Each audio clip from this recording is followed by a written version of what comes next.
And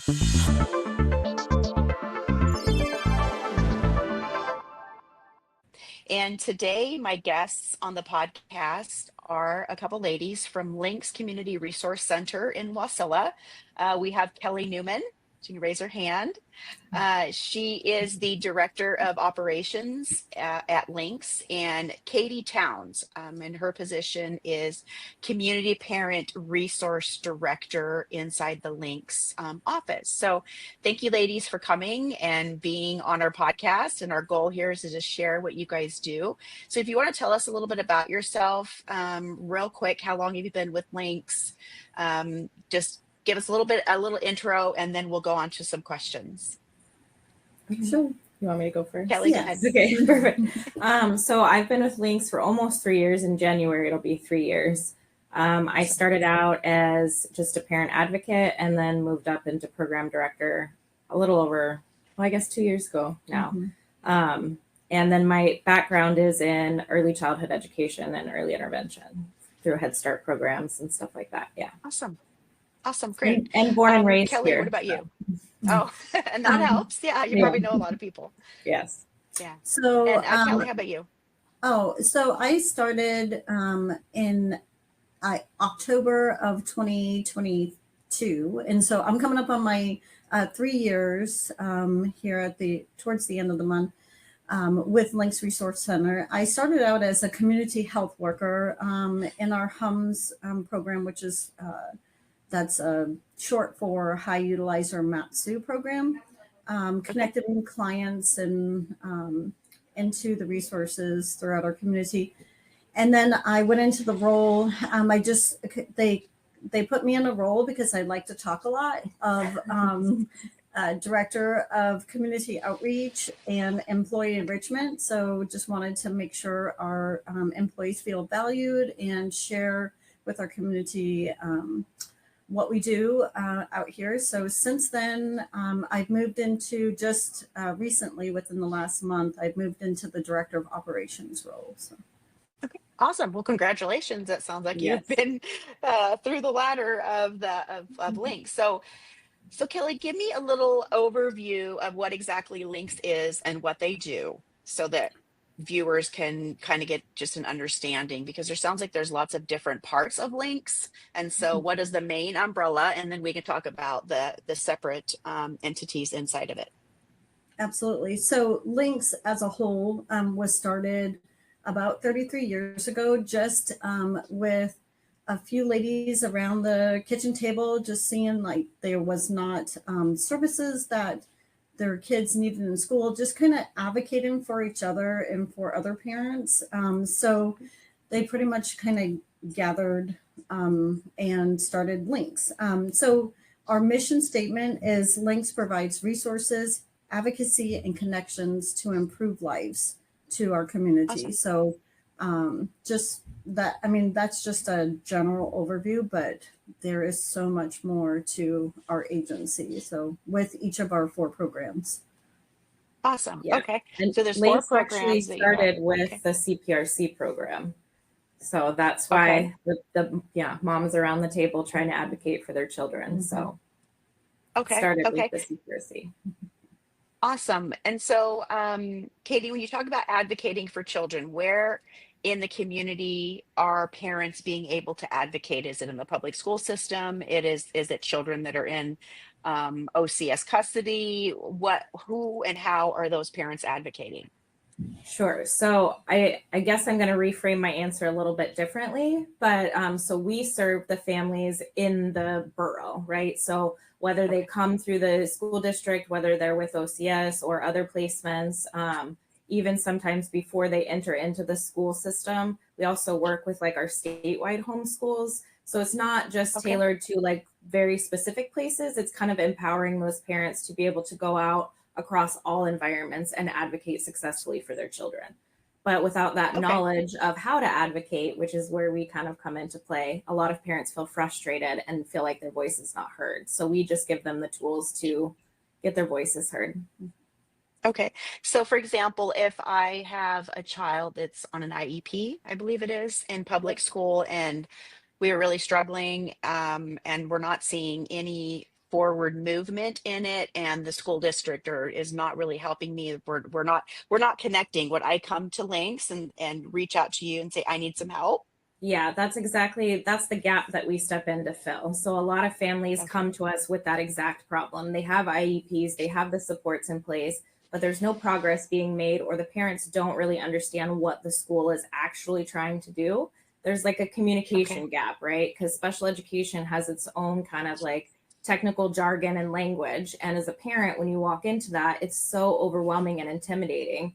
And if I'm you're the sure. only parent at a table of 10 different people who are all experts on your children, it makes it a little Mhm. intimidating to advocate, to feel like you can advocate when you don't even understand the language. So our job is to just Okay. kind of come in, sit with those parents, help them kind of decipher everything, and then help give them the language to be able to be at the table. Okay. Okay. Awesome. So we're talking about school age children. Do you advocate or work along infants, toddlers before their school age, preschool? And Yeah, then what is the age sure. after that, if Okay, it stops so at school age? it does not stop at school age. And Okay. actually, we serve basically like birth through 26 with Links as a whole. My program is Okay.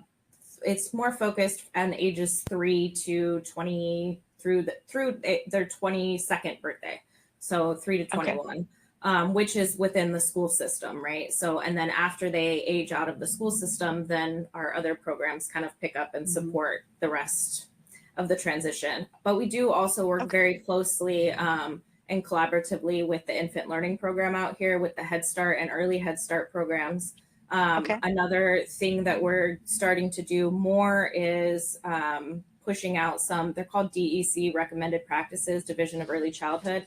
They're specifically to help like anybody that's interacting with children, especially under the age of 5, which is kind of ways Okay. to intentionally like communicate, build with them. I don't know how to explain it. Early intervention kind Okay. of tools. It's very technical jargon. I'm trying to break it down. That's okay. But we are working more towards creating more of that presence in that early childhood, early intervention kind of age. Our focus has Mhm. been mostly school age. So, but we're Okay. kind of shifting a little bit more. Okay. So, for example, if I had a 10-month-old that didn't seem to be progressing well, is not being verbal, and we've already talked to my pediatrician, would that be somewhere I could come to you and say, I'm not sure what the next step is? Do we need some sort of diagnosis Yeah, yeah. to So, get and early then intervention? yes, and we would kind of help with that, but that's when I would refer you more towards the infant learning program, because they're going to Oh, be the okay. ones to actually put into place the IFSP, which is the version of an IEP for under the age of 3. Oh, okay. So we are both funded under IDEA, the Individuals Disabilities Education Act. They're a different part of that. So they're funded, and then we're the next piece of it. So we work together Okay. to support children 0 to 22. Okay. And do you only serve the Matsu Valley, or do you serve statewide Alaskans remotely and in rural areas? Rural areas. So we serve my program, the CPRC serves just the Matsu Borough. Our Okay. program consists of 2.5 people, and we serve all 50 schools in our district across all Okay. 28,000 square miles of Yeah. our borough. So Okay. we're very limited in our resources. I'm sure. We do as a state have Stone Soup Group, which is our parent training and information center, and they're like our counterpart. So they don't do exactly what we do as a CPRC. They're a little bit different because they're a little bit bigger. But Hmm. they are the ones that step in and provide that support to the families statewide. Okay. All right. Well, there's a lot of collaboration going on here. So it's really interesting for me to learn because I've kind of been through the system already, but I didn't see the whole umbrella of how it was all working and Yeah. the family tree, I guess, of services for parents with for needing resources. So Kelly, what are some of the other resources that Links provides? So we've already talked about what Katie did, which was CPRC, and you said there was 4 programs. Yes. So one of our other programs is the Aging and Disability Resource Program. So it's called ADRC for short. There is so most of our programs serve just the Matsu Valley, but there is there's ADRCs throughout Alaska. It's just they would like there's one in Anchorage. They have they're actually spread throughout Alaska. There's several of them. So, but our the ADRC under the Links umbrella here in the Matsu Valley serves the Valley residents. But as Katie said, it's there's many miles to travel to be part of that. But we do a lot of outreach, like in Skwetna, we do in Talkeetna. So what the ADRC program does is we have a social security specialist he kind of guides people through like Social Security disability, getting signed up for Social Security, just general Social Security, and actually walks them through the process, gets them set up with their portal, and make sure like if there's any issues with their Social Security, the program itself, he helps guide them through, kind of helps advocate on their behalf. So. Awesome. And then they also have a Medicare. We have 2 Medicare counselors on staff currently, so they're able to walk them through that process. There is open enrollment coming up, which starts October 15th and goes through December 7th. So, if there's the Medicare Part D, the coverage changes yearly. So if people are needing any changes with their prescription plan, then they can make an appointment with either one of our counselors and kind of walk them through that process. If you're just starting out, like Medicare, you can sign up 3 months prior or 3 months after your 65th birthday. So you do have to do that. It's not a choice in that. you have to do that for Medicare. So we're able to make those appointments for them and have them come in and walk them through that process with our Medicare counselor. That's awesome. It's very confusing I've walked through with my spouse through the Medicare, and it was a lot to take in. Like, there is. Holy cow. Yeah. And if you change, like you said, open enrollment is only a certain period of time. So if you want to make some changes, you got to do it in that open enrollment area time frame. Absolutely. Or you can't do anything. So, so what is the third resource that you have through Links?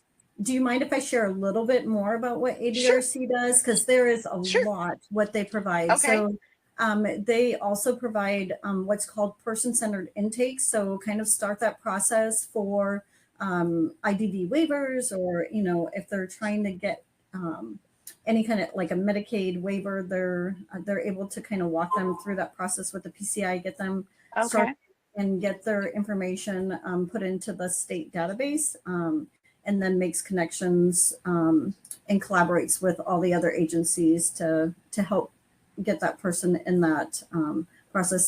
They're able to see if that person is eligible for the Medicaid waiver, kind of walk them through that process. So that's awesome. And then they also do like the any kind of application processes for like adult public assistance, for any kind of housing applications, helps guide people to any of the resources that we have here within the Valley. They also connect them with the other ADRC programs throughout the state too. So if they have a loved one or a friend or whatever in Anchorage or down in Kenai, they're able to give that referral to the other ADRC program down there.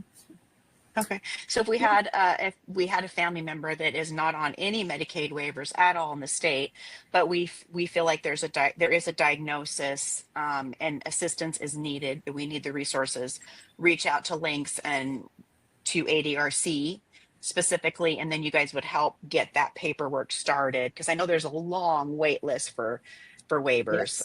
So the sooner that process gets started, the better. So that's great. Absolutely. That's super helpful. I didn't know about you guys then when I was going through it. So I'm glad we'll share that on the website that you guys are a great resource for that.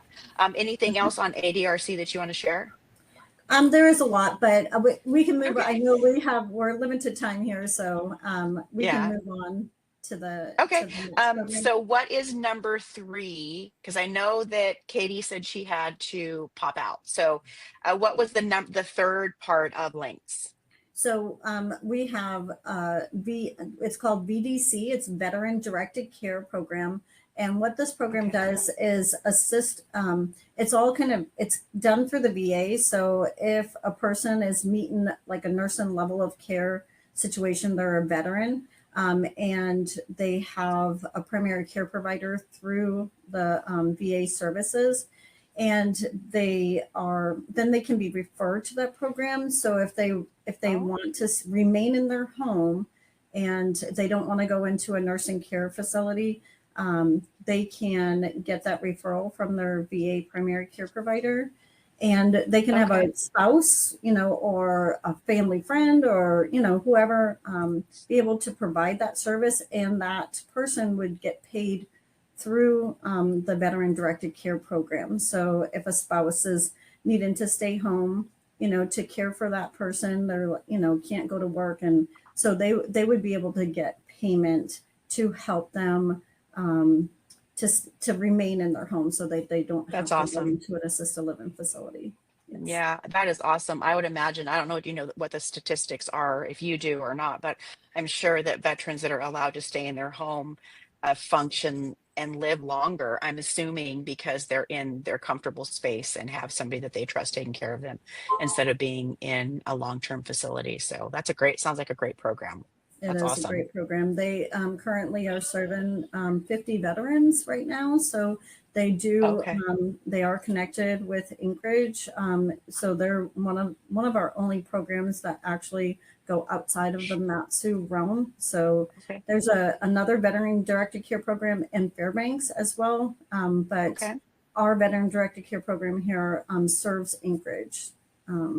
Okay. Making that we're just kind of starting off that process, making those connections and collaborating with the people in Anchorage. So Okay. Awesome. Awesome. And I know, Katie, you said you had to pop out. Is there yeah. anything else that you want to add before you have to sneak out? And we want to make sure, thank you for coming. And I know Yes, you of guys, I'm sure, are course. busy. Yes, thank you for having me. I would just say if any families are looking for supports, whether it's in school or like different service providers, behavioral health support, anything like that, go ahead and reach out to us and we can kind of help them navigate. Okay. Yeah. And That's I can give you awesome. all that contact information. Yes. And then they're also having what's Yeah. called a Oh, yes, transitional. our transition fair. Yes. Yeah. Yes, so Oh, we do okay. I have was our going to ask transition you about fair. events. Yes, Okay. so our transition fair is coming up. It'll be January 19th at the Matsu Day School, and that is for families and students, students with disabilities through 14 through 21 is kind of our target, but it's helping those families and those kiddos get set up for what the plan is after high school. Oh, So what does that look like? Are awesome. they going to college? Are they doing like assisted living? Are they doing independent living? What is happening for them? So, and that's the first one that the district has had in 10 years. So I'm pretty Oh, excited wow. to hopefully, Yeah. be successful. Do you already have information going out about that for if Yes. there's going to be vendors there or other Yes, we support have. Yep. people? Yes, we have Okay. all of that. I'd It like to should know be on about our that one, website, actually. but okay, I can email you some additional information. So, and we Okay, can that connect. would be great. Yeah, That would be perfect. great. Thank you. As Yes. I was going to ask about other events. So we've talked about 3 of the services out of links, and it's more than just like one service. It's not like you just do this. You do this with all of this. Yeah. What's the number 4 service within links that is separate? So I don't know, did you want to step out or you Sure, still yeah. have time? Okay. Can I pop out real quick? Yeah. All right. Thanks, Katie. I don't know if I can make it graceful with the way this chair is. Well, we can cut that out. Yeah, thank you. Thanks, Katie. So what our 4th program, which is called it's called HUMS for short, and so it's high utilizer Matsu. So what they found in the they did a the Matsu Health Foundation found that there was a community need for people who are overutilizing the emergency room because they were overutilizing it, not necessarily for emergencies, but it was more for, they didn't have a primary care provider, or they didn't have their prescriptions, or they didn't have a ride to go and get their prescriptions, or they needed a warm place to stay, or they needed food, or whatever it might have been. They were going to the emergency room not for what the emergency room is intended for. And so when they were seeing that uptick, which it has been for many, many years. And so they kind of gone along with another plan that they found like down in the lower 48, which was helping decrease the amount of emergency room visits for people. Okay. And that's how, and that was back in 2018 that the High Utilizer Matsu program started. So we, what our program does is we receive referrals from the doctors from the emergency room, or social workers, people from them, to say, okay, this person is overutilizing. They connect, they're put on a referral list. The community health worker reaches out to that client, and then it's a voluntary program, so they don't have to be part of it, but if they want to help get them connected to the resources that are out there, we walk alongside people and meet them where they're at. So if people are unhoused, we help guide them through those resources to find housing. If they're needing food, we give them the resources to connect them with the food sources, help them with transportation to get to those appointments, or, help them with transportation, or, obtaining transportation. So sometimes we take for granted that, having our driver's license, and some people don't have that, or they don't have the ability to get that. And so they kind of walk them through that process to help them, because without a driver's license, there's a lot of things you can't do, like rent an apartment, or get a job, or, so there's many things that are all connected to maybe things that we take for granted, or, we don't think they're barriers, but they are barriers to many people in our community. So currently they serve 210 clients, and they have, and then they have, a wait list, a referral list that they go through. Oh, wow. So they have close to like 60 clients on that referral list. And part of it is, funding, because, we are a nonprofit. All of our funding is either by private donations. We do have some federal grants, and also some private grants as well, through some of our funders here in the Valley. So we do, and then we also accept private donations, from people in the community, if they are, wanting to help, and make sure our programs continue to run for the clients in the community. So I'm sorry, I kind of got way off on the other side. That's okay. I was going to ask you, I was like, there is a lot going on at the Links office, and who's paying for all of this? Like, how are you guys funding yourself? So I knew that you were a nonprofit, so you do get some grants, but a lot of private donations. So, are you guys currently working to? You're working to increase visibility in the community, because when people know what you're doing and they're more excited about what you're doing, they're more apt to help donate funds with businesses and personal private donations. What about other ways that the community can step in and help you guys and what you're doing? Well, mainly is just, to share, or to be part of. If you know of people that are needing assistance, you can, make sure like they know about Links and who we are and what we do. We also, as you know, we just had our first kind of fundraiser kind of thing, kind of gala. I didn't know that was the first night. So it was, well, and I say first because it's not something that we've done, I guess, in the past 10 years. It's not something that I have been part of. So we that was our first fundraiser, and it was, pretty successful. It was a lot of fun.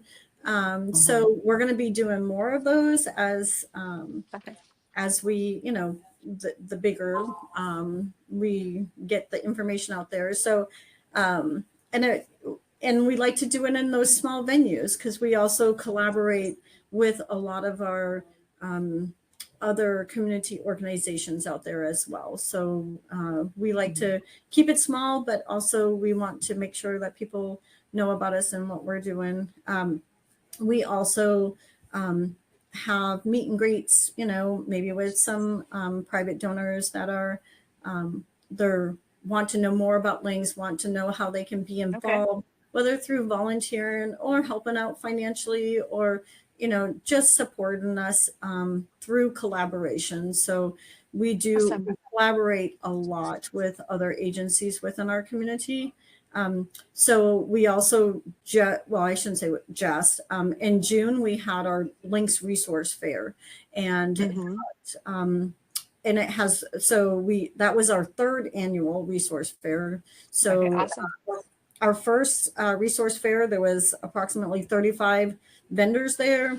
Our second, there was approximately 60. And then this year we had close to 100 vendors. Wow. So the more that people know about us, the more that we grow, and we, are able to share that one-stop shopping for resources. So at our resource fair, we had veteran organizations, we had housing, we had Valley Charities, we had several different organizations coming together to share what they do here in our community, and and for our community members. So That's so awesome. So do you have anything else? You did mention the January 19th at Mount Valley Day School. Anything else coming up that people listening to should be like, hey, make sure you put this on the calendar. You don't want to miss it. Oh yeah. So we're involved. As I said, we serve the whole valley. So we're involved in the Palmer Trick or Treat Street. We're going to have a little trunk there. And then we're also connected with the Matsuvian Monster Bash on October 31st. And that is helping the Matsu Food Bank raise funds for them. And that's going to be at Everett's from 5 until dark. And I know, like, it's out there. We're also working with Youth 360 and Thrive to do lights on assistance for parents with teens, just kind of informational, like little seminars that they're doing on November 8th at Teelan Middle School. And that's going to be from 10 a.m. to 2 p.m. So we're out there. We connect a lot with. Sounds like it. Yes, we connect a lot with other agencies to make sure, like, we are providing the service and helping them, serve our community. Oh, and then I also forgot. I'm sorry. We are also hosting. We're also hosting here at the Matsu Health Foundation building in our Links office a GCI Lifeline event. So that Lifeline is for people who may not be able to afford a phone without, the service, so they have GCI Lifeline provides a phone and the service for a minimal cost. It kind of breaks down to about $7, $8 a month. Oh, wow. For that phone. Yes. And so they just have to provide that they're that they're on some kind of assistance program, whether they have like food stamps or SNAP benefits or Medicaid, any kind of that assistance. They have to just show proof of that along with their ID. So that is on Tuesday, October 14th from 10 a.m. to 2 p.m. And that's here in our office at 777 North Cruzy Street, Suite A101. And you're in the Matsu Health Foundation building, which is a Yes, beautiful building. I've never been in there before until recently. It was just wow, it was strikingly beautiful inside there. it is very Um, gorgeous. yeah. So how what's your phone number if people wanted to reach out to you? It's 907-373-3632. Okay. And then And then our, from that point, go ahead. oh, I was just going to say our website is links, linksprc.org. And then you Okay, can go to our awesome. website and get any kind of information that you need. Okay, okay. Now, with all of these resources, one last question is how much do people have to pay to use the resources? Or is this all basically donate since they're donations and nonprofit, nope, there's no cost to use your services? There's no cost at all. Nothing. Okay, okay. All right, awesome, We awesome. don't bill, yeah, we don't bill like Medicaid, or there's no cost associated with it. We provide the service to our community to make sure people have their needs met. So Awesome, awesome. Well, Kelly, I'm so glad that we connected recently, and I don't even remember how we actually.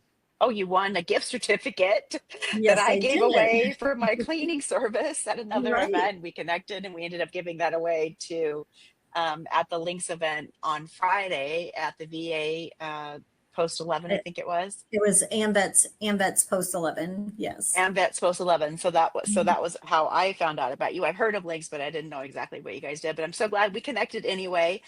There's a lot of resources. There's probably some resources in there that I know family members that could use. So I'm excited to learn more about that. And we'll put your information on our website too as well. So if people want to reach out, they know how to contact you. We'll put this out there. And I'm just so glad that you came and gave us all this information, and just God bless you guys for what you're doing, and that I just pray that you guys really grow and donations flourish so that you can Mhm. continue to serve the population of our great state of Alaska and our borough. Well, we thank you very much, Christine, for allowing us to be here and to share about what we do in our community. So it's a great service, and we really love being part of the Matsu community. Yeah, it's lovely. So thank you so much. I'm sure we'll be in touch again soon, and we'll let you know if anybody reaches out to me and needs these resources. Now I know where to send them. Absolutely. Thank you. Okay, you're welcome. Thank you.